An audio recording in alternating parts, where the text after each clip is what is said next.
Yo, what's up, good people? How are you doing today?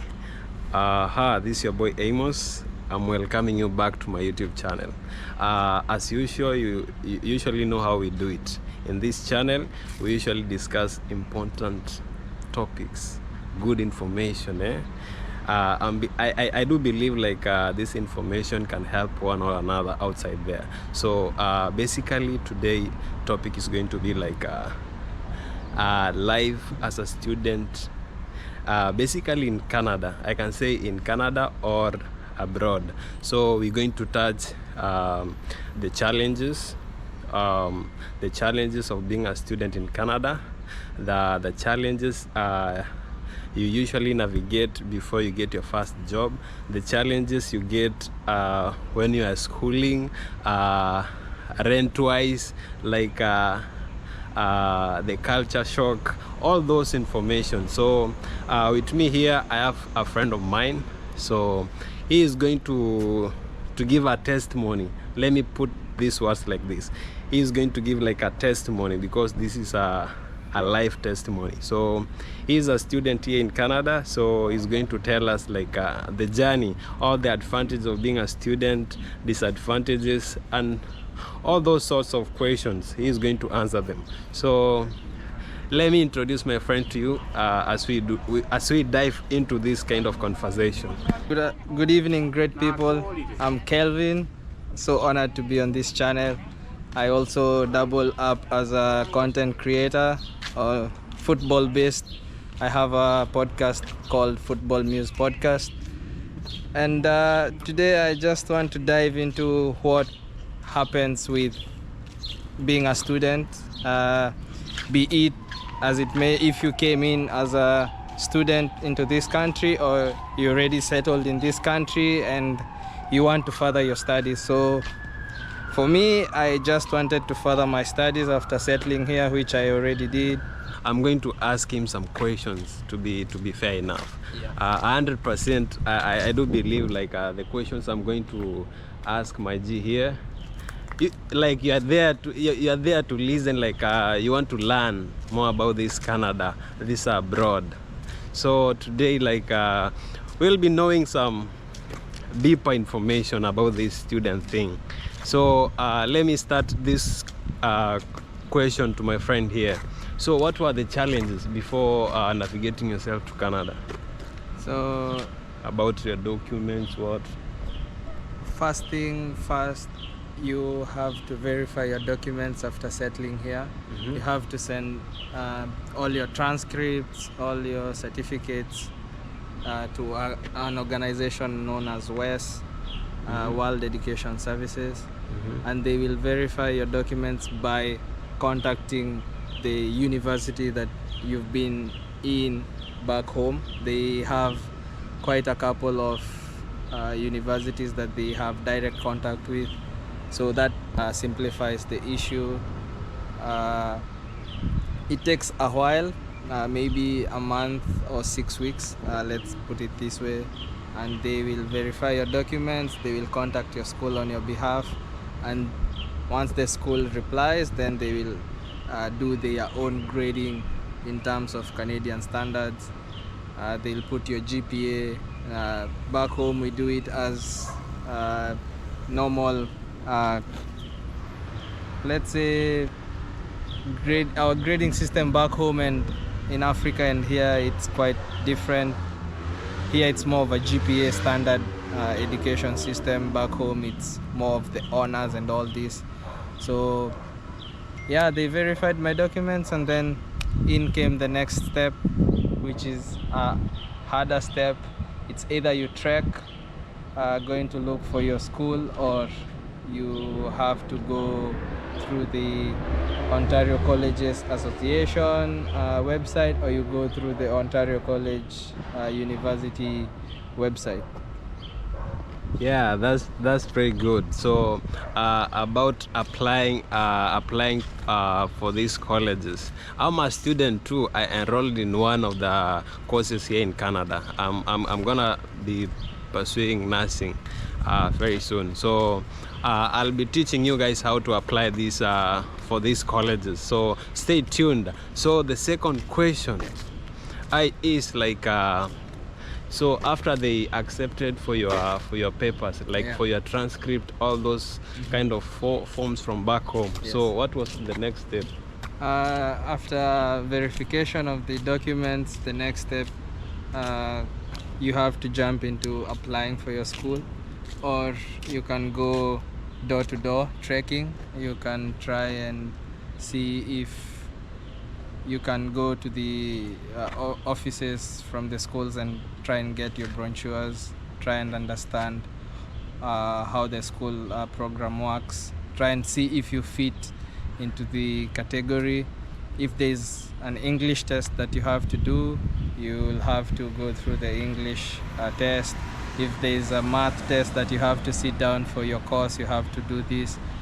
Additionally, if they don't feel confident with you, they'll have you do an aptitude test to kind of base where your IQ is.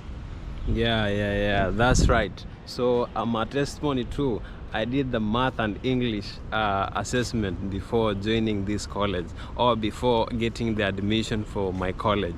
So let me ask him another question. Okay, let's say now your school or your college or your university have accepted you now. Yes. So what were the challenges, the first challenges being in Canada as a black African student?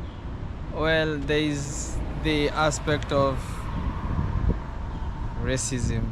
We have to accept that us being black folks is different from the major white population here.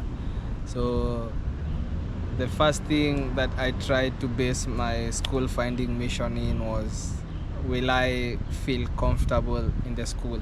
So I opted for George Brown because they have a department of sorts called Black Student Success Network.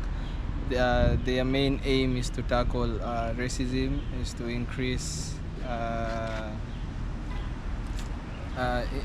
counter racism, and also increase black student enrollment. So I opted for this school because of this. And even though there is the BSSN, as we call it, there's always that lingering doubt in your mind: will I face it in school, or will I find these jacks who will always try to put up the issue of, oh, you're black, you don't have to get all these benefits? Yes, so this was a major challenge. And also the next challenge, I would say, was tuition fee. The fees are kind of high. If you're an international student, it's way above the roof. If you're a domestic student like I am, it's kind of good but not still good. So it's either you have to go into the student debt side, and you have to access OSAP, which is the Ontario student program for helping with tuition. So another question to add on that point. So the question is, let's say like we got some students or some people who are planning to apply from back home to come to Canada. Yes. So there's this say, they usually say like in Canada everything is easy, like you can work, get money, like somebody can lend you money, the government can lend you money, you do 1 2 3, then you can pay the government back. So how can you pull those words, or how can you tell them like the reality on the ground? Something like OSAP, how can you explain it to them? Is it free, or is something you have to pay the government? So if you're from my country, which is Kenya, I believe all countries have their own way of supplementing student financing. So in my country we call it HELB, and here it's called OSAP. So there's part of this is divided into a loan and a grant. So the grants are for you to keep, for you to spend whichever way you deem fit, and then you have the tuition, the loan part, which you'll have to pay back to the government. They will do their tabulation, and then they will prorate it depending on the situation as of now, and then if there is inflation, they'll adjust it to the inflation, and then they'll give you a percentage of what you'll have to be paying per month over a period of time. So most of it stretches out to 7 to 10 years, and with this period you'll have to be paying roughly 300 bucks, depends on your program also. And if you're in the STEM side of things, you have a bigger advantage of getting more money, but then that's more loan towards the latter end of your schooling life, and then you'll have to carry this debt for quite a bit. Yeah, my good people, you got that one from my friend here. So we are under the challenges, eh? So I'm pretty sure you got some students from back home who are planning, like not from only from back our country, Yes. like all the across the world. Yes. Let's say Asia, Africa, Yes. let's say North America, who are planning to come to Canada. So let's say they got the, let's say like the school have accepted to give them the administration admission letter. So they are planning to come to Canada. Yes. So what can you tell them? Can you encourage them to come, or I would on the ground things are different? I would highly encourage someone who's coming to this country as a student to be prepared for life as a student, which is normally tough. I'll say it's tough because you have to navigate the challenge of working 24 hours a week. That's basically 3 days a week. That's what the government has mandated you to work under. Subject to change. We don't know what happens in the next month or the next year, so it's subject to only 3 days a week. So if you're coming here, I would highly advocate for someone to come with some pocket change, because it's going to be tough. The rental prices are high, the food prices are high, so you have to sustain yourself in some sort of way. And as an international student, you're not privy to the benefits of getting OSAP. You are going to stand on your own and cover your international fee on your own. Yeah, your family have to step there. Yes. Yeah, or we can say like you have to work for this money. Yes. You have to work these 24 hours for you have to raise to work this money. 24 hours to maybe support your parents to pay the tuition fee. You have to in this 24 hours a week, so basically running down to 96 hours a month. That should help you cover your groceries, should help you cover your rent, and should help you in saving towards your tuition fee. Yeah, so my good people, if you are planning to come to Canada, be prepared for this. We are not trying to discourage you, we are trying to give you some motivation. At least we are on the ground. We are stepping on this ground, so we are telling you the realities. Okay, so my friend here is schooling the same school I'll be joining very soon. So like we will be dropping a lot of contents together. Okay, a lot of information. We'll be encouraging you, we'll be educating you where we can. So what we want our good people to understand is information is power, and all we want for you guys to do is be enlightened. Don't be discouraged that you'll be working 96 hours a month. If anything, it should be a motivation for you to just come, go through your program, and hopefully get into a job, and you'll see eventually you'll have to reap the benefits. As a student here in Canada, how many hours are you supposed to work in a week? So when you go and get your brochure or attend the open day, which is essential to understand what your program will entail, I would highly advocate for someone to even attend the orientation, so that you can get a clear picture of what will be transpiring throughout the semester.